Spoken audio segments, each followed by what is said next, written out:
तमें कौन से आईमा कहानी गुड़िक सत बोली भाभी नहीं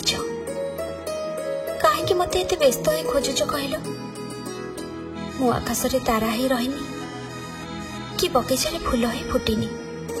मु तुमर से प्रीति भरा विशाल हृदय रे सब बेले रही आ भविष्य रही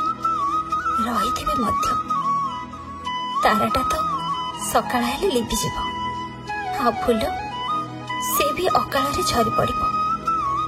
किंतु मु तुम छाती तले सबुदिन रही आउ आमर प्रेम काल काल को अमर हो रही मो सोनाटा परा केबे एमिति पागल है मते झुरिबनी